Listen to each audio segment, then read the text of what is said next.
mass character assassination we shall not accept. If somebody is guilty, let them be charged on their own. But an attack such as the one that was, he's made it twice, 3 times. First at the stock exchange, a devolution conference in Homa Bay, and yesterday at our PG.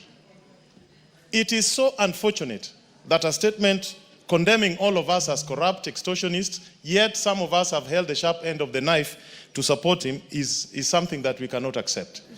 And Mr. President must either bring the evidence, take those people to court, or apologize and withdraw.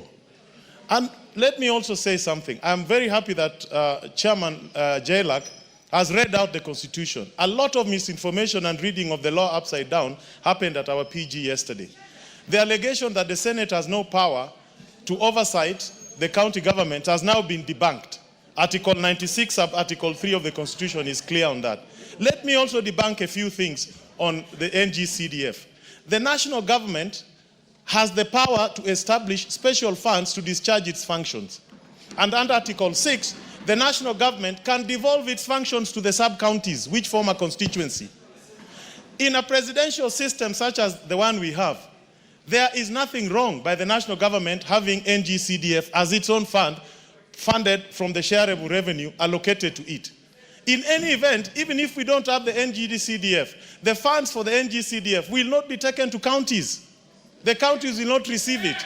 But to make matters worse, the law is being misinterpreted by the Right Honorable Raila Amolo Odinga. In a parliamentary system, the members of parliament form the government, the prime minister and his ministers. The members of parliament sit in the executive. They design projects, they implement, they oversight. And yesterday I was very upset because there is state capture in this country. Let this house today, let us look at what is happening at the e-citizens. How many pipes are leaking government revenue to private pockets? Do your work as members of parliament. Let us call them out. Sugar mills were privatized. Workers are being fired. Let us know who took over the sugar mills built by public funds without competition. Let them tell us. I have a question in the floor of this house calling the Minister for Treasury to come and explain to us. Let us take the war to them.